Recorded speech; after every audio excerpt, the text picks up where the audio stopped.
क्योंकि एक जनरल, एक साधारण सा शख्स जो उस मेरी कंपनी में मेरा इमीडिएट बॉस था, शायद भगवान मेरे लिए ही ये प्लानिंग लेकर आए थे। मैं दुनिया में किसी की बात सुनता नहीं था, सिर्फ डरता था अपने बॉस से।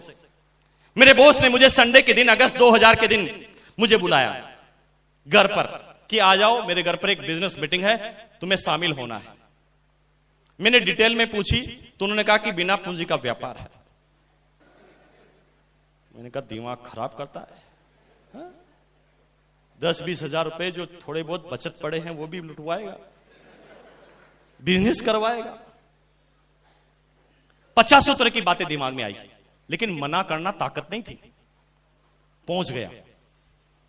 यहां पर भी मुझे पता है बहुत सारे आदमी आना नहीं चाहते थे, पहुंच गए। कुछ लोगों को जो जबरदस्ती किडनैप करके लाया गया,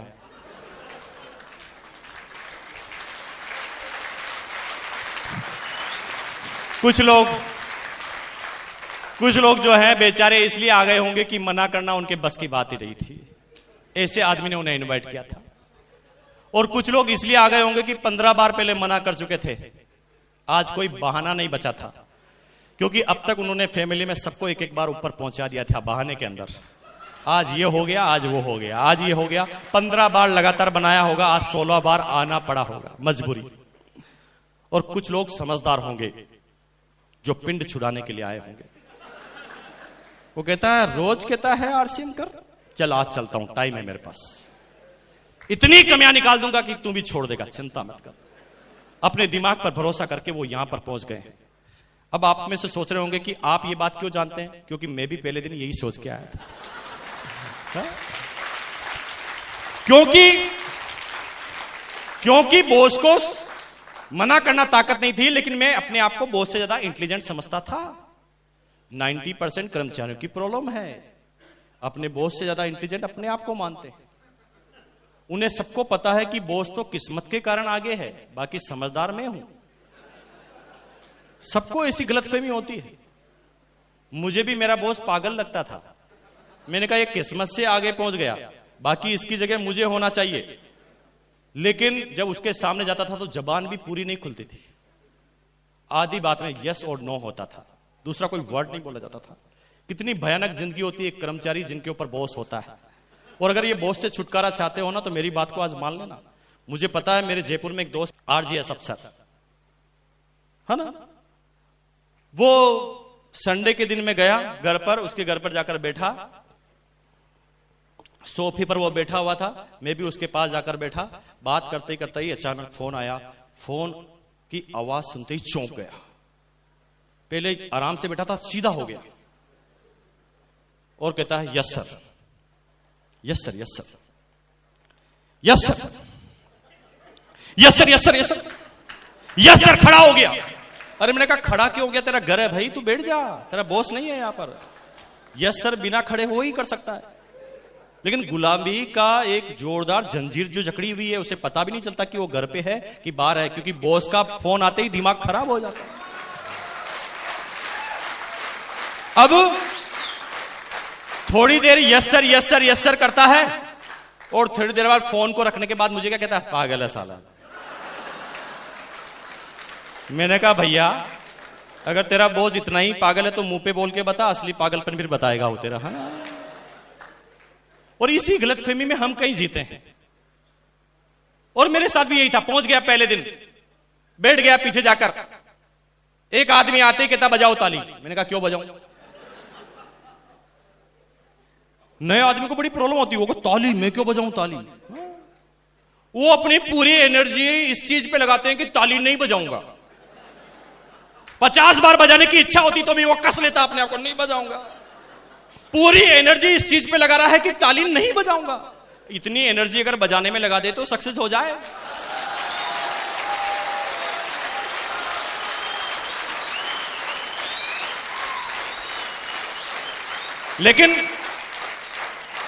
लेकिन मैं तो जनरल आदमी था ना। उन्होंने कहा ताली बजाओ, मैंने कहा नहीं बजाऊं। लेकिन जो ही मेरा बॉस मेरी तरफ देखता था मैं बजाने लगा, क्योंकि दबाव से ही हम जिंदगी भर काम करते आए हैं, अपनी मर्जी से नहीं करते आए कभी भी। ताली बजाई 45 मिनट तक, अलग अलग तरीके से उन्होंने तालियां बजाई, क्योंकि मेरा दिमाग उस प्लान की तरफ था ही नहीं, तो कुछ समझ में आए नहीं। वो मुझे प्लान बता रहे थे, मैं कुछ और बता रहा था। वो कह रहे थे कि भैया ये बिजनेस है, मुझे ऐसा लगता था कि ये फंसाएगा। क्योंकि जब डबल माइंडेड होता है आदमी को कुछ समझ में नहीं आता। जब आप पहली बार किसी को प्लान बताते हैं तो आपको नहीं लगता वो कितना अच्छा रिएक्ट करता, वाह वाह वेरी गुड, कितना जोरदार, वाह मजा आ गया। लास्ट में पूछते ज्वाइन कर लें, वो कहता थोड़ा सोच लेता हूं। क्यों ऐसा क्यों होता है? ऐसा इसलिए होता है क्योंकि उस समय वो डबल माइंडेड होता है। एक तरफ तो वो प्लान देख रहा होता है जिसे उसे बाहरी एक्सप्रेशन बताना होता है, और दूसरी तरफ वो अंदर कुछ सोच रहा होता है। ठीक है, बाहर तो कह रहा होता है वाह वाह मजा आ गया, वेरी गुड, क्या प्लान है, वाह जी क्या बिजनेस बनाया, और अंदर अंदर क्या सोचता है, फंसाएगा, 1500 लेके जाएगा, इससे कैसे पीछा छुड़ाऊं। और वो दो वर्ड में जब अंदर ही अंदर जब कंट्रोवर्सी होती है तो उसे कुछ समझ में नहीं आता। तो मैसेज क्या है कि जब पहली बार आप प्लान बताते हो ना तो समझ में किसी को कुछ नहीं आता, तो चिंता मत करो, लास्ट में एक वर्ड समझ में आता है कि 1500 रुपए में 3 जोड़ी कपड़े मिलेंगे। ये बात ही इतनी पॉजिटिव है कि वो कपड़े तो ले लेता है, तब उसको पकड़ो, अब बताओ प्लान। क्योंकि अब वो ऐसा नहीं सोचेगा कि फंसा देगा, फंस तो गया है। अब छोड़िए मत, 90% आदमी किसी को ज्वाइन कराते ही छोड़ देते हैं, और यही उनकी जिंदगी की भूल होती है। और होता क्या है, वो 500 आदमी को ज्वाइन करा लेता है, फिर भी बिजनेस वो 15% 20% अटका हुआ, क्योंकि वो किसी को डुप्लीकेट तो कर ही नहीं रहा है। जब कोई आदमी ज्वाइन करता है तो ज्वाइन करने के बाद होता है पहला प्लान। अब उसे बिठाओ, अब उसके दिमाग में 2 बातें नहीं चल रही होगी, इसलिए पूरा प्लान समझ में आएगा। और फिर अब इस चीज पर आप ध्यान नहीं दें कि वो कितने आदमी लाता है, आप सिर्फ उसे कहें कि मैं रोज 6 बजे प्लान बताता हूं, तेरी 10 दिन ड्यूटी है कि मेरे प्लान को देखेगा। पहले दिन प्लान बताओ वो देखेगा, दूसरे दिन बताओ देखेगा, तीसरे दिन बताओ देखेगा, चौथे दिन बताओ देखेगा, 5वें दिन, 6ठे दिन, 7वें दिन, 8वें दिन, 9वें दिन, 10वें दिन जब आप प्लान बताएंगे तो 11वें दिन जब आप उसके घर पे जाएंगे तो वो किसी को प्लान बता रहा होगा। क्योंकि 10 दिन तक लगातार प्लान दिखाने की वजह से वो डुप्लीकेट हो चुका होगा। एक ही जैसा प्लान दिखाने की वजह से वो प्लान उसको कंटस्ट हो गया होगा, और अब आपकी एक शोरूम खुल चुका है। कुछ लोग कहते थे कि भाई साहब मुकेश जी आप तो ये पहले जुड़ गए थे इसलिए आगे बढ़ गए। हालांकि मैं बता दूं कि मेरी फैमिली में जितने भी आदमी हैं वो सब टेक्निकल अचीवर हैं, और इंडिविजुअल में सब लोग अपने अपने दम से काम करते हैं। मैं सिर्फ अपने अनुभव शेयर करता हूं। Mrs technical achiever, brother technical achiever, sister, mother, मेरी फैमिली के जितने भी मेंबर वो सारे टेक्निकल अचीवर।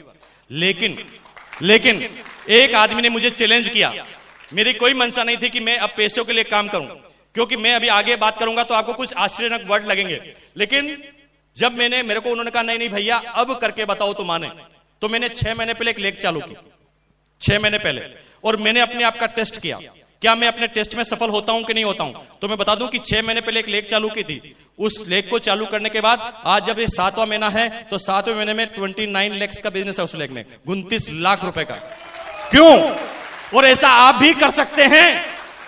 छोटी सी टेक्निक को समझ जाइए। आदमियों को बनाने पे ध्यान मत दीजिए, कितने आदमियों को आप अपने जैसा बना सकते हैं, इसके आधार पर ही आपका बिजनेस बढ़ेगा। आपने कितने आदमियों को डिस्ट्रीब्यूटर बना दिया है उसके आधार पर बिजनेस कभी नहीं बढ़ेगा। मैंने जो शुरू के पहले मैंने 15 आदमी को ज्वाइन कराया, उनसे एक कमिटमेंट, एक शपथ दिलवाई थी कि भैया 15 महीने तक तुम एक भी आदमी को ज्वाइन नहीं कराओगे, लेकिन वादा करो कि 15 दिन तक रोज मेरे घर पर एक दिन सुबह और शाम लगातार आएंगे। 15 दिन तक वो लगातार आए। 15 दिन तक मेरा कोई काम दूसरा नहीं था, मैं सिर्फ उन्हें आते थे और प्लान बताता था। 15 दिन तक लगातार प्लान बताने की वजह से वो 15 ही आदमी डुप्लीकेट हुए, और उसका नतीजा था कि उन 15 ही आदमियों ने अपने अपने एरिया में जाकर बिजनेस किया। वो 15 में से 9 आदमी आज रॉयल्टी अचीवर हैं। तो जिस एक आदमी को आपने ज्वाइन कराया है वो करोड़ों रुपए का साम्राज्य आपके लिए खड़ा कर सकता है। बस ढंग से उसे डुप्लीकेट करना सिखा दें, क्योंकि जैसी एजुकेशन उसकी शुरू की रहेगी वो आगे वैसा ही काम करेगा। अगर आपने उसको ज्वाइन करा के छोड़ दिया तो वो भी 4 को ज्वाइन करा के छोड़ देगा, और ऐसे करते करते आपका क्षेत्र तो बहुत बढ़ जाएगा लेकिन बिजनेस ज्यादा नहीं बढ़ेगा। तो आप इस चीज पर ध्यान दें कि आपके नीचे कितने आदमी आपके नीचे है, न कि कितने आदमियों को आपने डिस्ट्रीब्यूटर बनाया है। क्योंकि शेर के बच्चे 2 ही अच्छे, 2 को टाइगर बनाओ, 2 को शेर बनाओ। इस हद तक शेर बनाओ कि वो हर चीज में कंपीट करने के लिए तैयार हो। अब मैं आपको बताऊं बात कि वो 29 लाख का जो बिजनेस खड़ा हुआ है, उस बिजनेस में अब तक मैंने 4 सेमिनार दिए। अब मेरे लिए यह संभव नहीं होता कि मैं हर आदमी की डेप्थ में जाकर काम करूं, लेकिन मैंने क्या किया कि उनको डुप्लीकेट कर दिया कि वो अपने हिसाब से ही काम करने लग गए। बस वो किसी मीटिंग में जाते हैं, पूरा सुनते हैं, और जो सुनते हैं वहां पर बता देते हैं, वहां पर भी मीटिंग हो जाती है। और इस तरह से उन्होंने पूरे अलग अलग स्टेट में बिजनेस फैलाया। और आप ये काम खुद करते हैं। अगर आप अभी ज्वाइन किए हैं तो भागना बंद कीजिए और आज से अपनी अपलाइन की बेल्ट पकड़ लीजिए।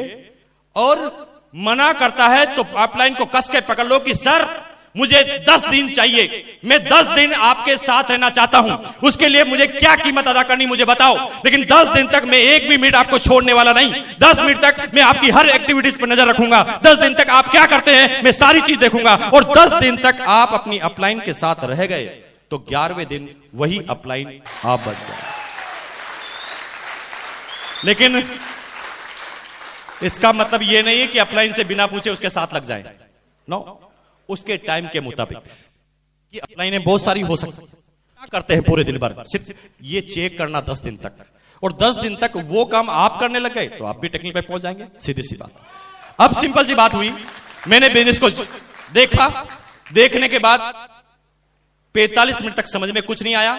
लास्ट में सिर्फ एक बात समझ में आई कि 1500 रुपए देने पर 3 जोड़ी कपड़े मिलते हैं। ये बात ही अपने आप में इतनी पॉजिटिव थी कि मैं सोचने लग गया। मैंने घर पर जाके सोचा कि यार ये कौन सा बिजनेस बताया, दुनिया के सारे बिजनेस में बेचना पड़ता है, यहां पर खरीदना पड़ता है, उल्टा बताया। तो बात कुछ समझ में नहीं आ रही थी, लेकिन क्योंकि बात कुछ अटपटी सी लग रही थी और बात ऐसी लग रही थी जिससे कोई नुकसान नहीं होने वाला था, क्योंकि वो कपड़े देने की बात कर रहे थे। तो मैंने रात को, मेरा सबसे सर्वोत्तम मित्र है दिमाग, मैंने रात को अपने दिमाग से पूछा यार वो बॉस जो कह रहा है उसे तुझे करना चाहिए? तो दिमाग ने कहा व्हाई नॉट, क्यों नहीं करना चाहिए। मैंने कहा क्या फायदे होंगे? तो दिमाग ने ठंडे दिमाग से जवाब दिया 2 फायदे होंगे। मैंने कहा पहला फायदा यह है कि अगस्त का महीना, अक्टूबर में दीपावली, कपड़े तो वैसे भी सिलाएगा, ले ले। मैंने कहा दूसरा फायदा? उसने कहा दूसरा फायदा यह है भैया कि देने वाला बॉस है और बॉस खुश हो गया तो इंक्रीमेंट भी लग जाएगा। कुछ समझ में नहीं आया, बस ये 2 बातें समझ में आई, ज्वाइन कर लिया। ज्वाइन करने के, क्योंकि कपड़े पहनने के लिए ही लिए थे, इसलिए सीधा टेलर के पास गया, कपड़े सिलवा लिए। शुक्र है भगवान का कि वो सारा काम ऑटोमेटिक वही करवा रहा था जो मुझे करना था। बाकी 90% आदमी तो किट लेकर घूमते रहते हैं, किट ले लो, किट ले लो, किट ले लो। कपड़ा पहनते नहीं, किट लेकर घूमते हैं। अरे आप किट लेके घूमेंगे तो 1000 क्वेश्चन तैयार कर देंगे क्वालिटी के बारे में। किट लेकर कपड़े को दिखाओगे तो वो पूछेगा कपड़ा कैसा है, आप क्योंकि अच्छा है तो भी वो बात मानेगा नहीं। तो कपड़ा कैसा, हम कहते अच्छा है, नहीं अच्छा नहीं निकला तो, खराब हो गया तो, प्रेस की क्या गारंटी है, कलर की क्या गारंटी है, कितने दिन चलेगा, 1000 क्वेश्चन तैयार कर दिए। लेकिन अगर आपने कपड़ा पहना है ना, वो कहता कपड़ा कैसा है, ये पहना है, चुप, कोई भी क्वेश्चन आगे नहीं आएगा कपड़े के बारे में, क्वालिटी के बारे में, क्योंकि आपने उसे प्रेजेंट करके बता दिया है कि मैंने खुद ने पहना है। और अगर आपके खुद के पहनने से जो बात आती है, भाई एक सिंपल सी बात है, आप एक होटल में जाते हो, होटल का मालिक अपने शाम का डिनर वो अपनी खुद की होटल में कर रहा है, तो ये अपने आप में साबित नहीं हो जाता कि इस होटल की सारी क्वालिटी बढ़िया है? सिंपल सी बात। अब आप अपने खुद के प्रोडक्ट खुद पहनेंगे तो ये ऑटोमेटिक क्वेश्चन खत्म हो जाता है कि क्वालिटी कैसी है। ये साबित करता है इस चीज को कि आपकी क्वालिटी अच्छी है, तभी आपने पहना। तो कपड़ा मैंने पहनाया, सिला लिया, पहन लिया, और पहनने के बाद मैं अपने 2 दोस्तों के पास गया। बिजनेस करने का कोई मूड नहीं था, 2 दोस्तों के पास गया, उन्हें पता नहीं था कि बिजनेस है, इसलिए उन्होंने कपड़े को देखा, उनका यूं किया। मैं कंफ्यूज हो गया कि यूं करने से होता क्या।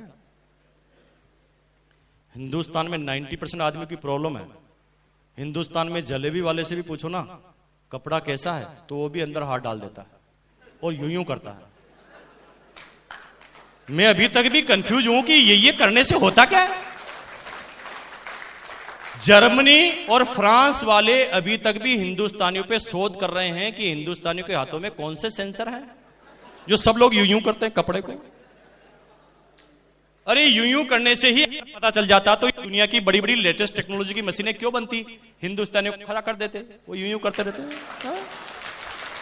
आज के बाद यूं मत कीजिए कपड़े को। पहला चीज है कपड़ा पहनिए, पहनने के बाद यूज करने से ही पता चलता है कपड़ा कैसा है। बातें करने से कपड़े के बारे में कोई जानकारी नहीं होती। पिछले 8 साल से मार्केटिंग में रहने के बाद ये मेरा अनुभव है, यूं करने वालों को समझ लो कुछ समझ में नहीं आता। उसने यूं यूं किया, अच्छा है, क्योंकि उसे पता नहीं था ना बिजनेस है, इसलिए उसने कह दिया अच्छा है। हम जब किसी को प्लान बताते हैं और कपड़ा बताते हैं ना, तो वो यूं यूं करता है। जिसको ज्वाइन करना होता है वो कहता, और जिसको टालना होता है वो कहता बताओ कपड़ा, मजा नहीं आया। अरे यूं यूं करने से थोड़ी मजा आएगा, कपड़ा पहनने से मजा आएगा। तो यूं यूं करता है, इसका मतलब यह है कि अभी उसे प्लान समझ में नहीं आया है। सीधा सीधा मतलब है, आप ढंग से नहीं समझा पाए हैं, आपके अंदर अभी सुधार की जरूरत है। अब उन्होंने कहा कपड़ा कैसा, मैंने कहा अच्छा है, मुझे दिलाएगा, मैंने कहा वेरी गुड। दोनों को बिठाया, बॉस के पास पहुंच गया। मैंने कहा जैसा देखो मेरे को कपड़ा दिया, इनको भी दो। चेयर पर उनको बिठाया, टेबल पर पेपर लिया और प्लान दिखाना चालू कर दिया। जब उन्होंने प्लान दिखाया तो मैं सीरियस हो गया। मैंने कहा यार ऐसी क्या बात है इस प्लान में कि इतने इंटेलिजेंट आदमी प्लान देख रहे हैं। 90% आदमी इस बिजनेस में इसलिए सीरियस होते हैं कि सामने वाला सीरियस हो जाता है। वो इसलिए सीरियस नहीं होते कि बिजनेस कितना अच्छा है।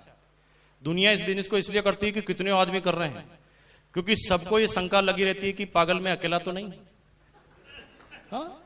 इसलिए तो दुनिया किसी मीटिंग को अच्छा मानती, पता कि जब बहुत ज्यादा आदमी आते हैं, क्या बताया गया है उसको वैल्यू नहीं देते। कितने बड़े बहुत अच्छी मीटिंग रही, चाहे बोला कुछ भी नहीं हो वहां पर, क्योंकि आदमी को देखकर डिसीजन लेते हैं, बिजनेस को देखकर डिसीजन नहीं लेते। एक छोटी सी स्टोरी बताता हूं आपको, वो अपने आप को बिल्कुल हल्का कर देगी। एक बार की बात है, एक डॉग था, इलेक्ट्रिसिटी के खंभे भर के ट्रक में जा रहे थे, और यह बात एक दिन एक कुत्ते को पता चल गई। ट्रक 50 की स्पीड से, कुत्ता भी 50 की स्पीड पे। जब वो किसी गली से निकला तो वहां पर दो कुत्ते चौराहे पर बात कर रहे थे। उन्होंने अचानक नजर देखी तो उन्होंने कहा यार इतना इंटेलिजेंट आदमी दौड़ रहा है, कोई खास बात होगी, चलो दौड़ते हैं। तो एक के पीछे दो कुत्ते हो गए, अब 3 हो गए। 3 जब किसी चौराहे से निकले तो कुछ लोग कुत्तों ने देखा यार इतने इंटेलिजेंट कुत्ते जो समाज के सबसे ज्यादा इंटेलिजेंट हैं वो दौड़ रहे हैं, तो कोई खास बात तो जरूर होगी, कोई राज की बात होगी, चलो दौड़ते हैं। तो 3 के पीछे 10 हो गए, 10 के पीछे 20, 20 के पीछे 30, 40, 50, 60, 70, 80, 100, 200, 500, 1000 कुत्ते। पता ही नहीं कि क्यों दौड़ रहे हैं, लेकिन सब दौड़ रहे हैं। पीछे ही पीछे एक इंटेलिजेंट आ गया, उसने कहा बहती गंगा में हाथ तो धो लेते हैं, लेकिन आगे पूछ लेंगे कि क्यों दौड़ रहे हैं। उसने आगे वाले से दौड़ते हुए पूछा भाई साहब, उसने कहा डिस्टर्ब मत कर। पता नहीं है और कह रहा डिस्टर्ब मत कर। भाई साहब डिस्टर्ब नहीं कर रहा हूं, दौड़ते जाइए और बताते जाइए ना कि क्यों दौड़ रहे हैं। वो कहा मुझे पता नहीं, वो तो आगे वाला दौड़ रहा था इसलिए। अच्छा आगे वाले से पूछिए। वो कहा मुझे भी पता नहीं, वो तो आगे वाला दौड़ रहा था। आगे वाला सबसे पूछते गए, नंबर 1 वाले का नंबर आया।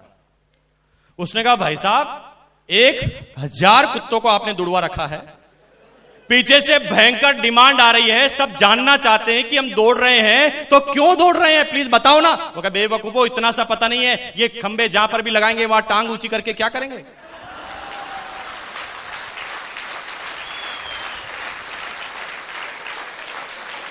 सब दौड़ रहे हैं, बिना मकसद के दौड़ रहे हैं। अब 2 आदमी जब सीरियस हुए तो मैं वहां पर सीरियस हुआ। मुझे लगा यार कोई ना कोई खास बात तो होगी। पहली बार प्लान देखा, और कहते हैं ना कि हिंदुस्तान में जब भी कोई पॉजिटिव काम होता है तो शंका पहले हो जाती है। होता कि नहीं होता आपके यहां पर? पॉजिटिव काम में शंका होती ना घर पे। अगर एग्जाम्पल क्रिएट करना है तो घर पे जाते ही अपनी पत्नी को बोलना आई लव यू, आपके ऊपर शंका हो जाएगी। वो सोचेंगे कि कहां गए थे आज, पूरी इंक्वायरी करो। हाँ? क्योंकि बात चाहे जितनी भी पॉजिटिव हो, जितनी ज्यादा पॉजिटिव होगी उतनी ज्यादा शंकाएं।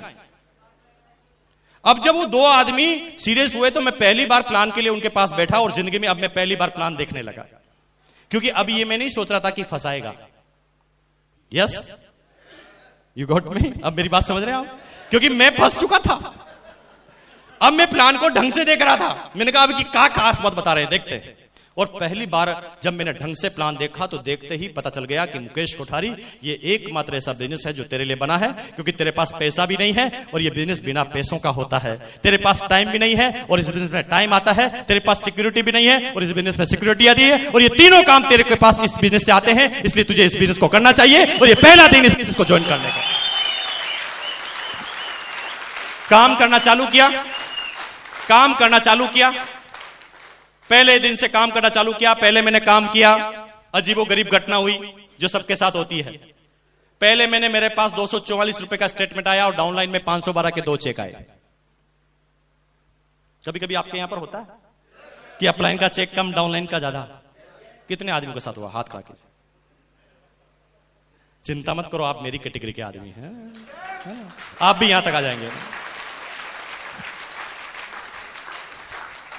समझ में नहीं आई कि ये बिजनेस किस तरह का है। अपलाइन के साथ काउंसलिंग की, अपलाइन ने बात समझाई और 1 साल टिके रहने की सिस्टम के अंदर मुझे राय दी गई कि 1 साल तक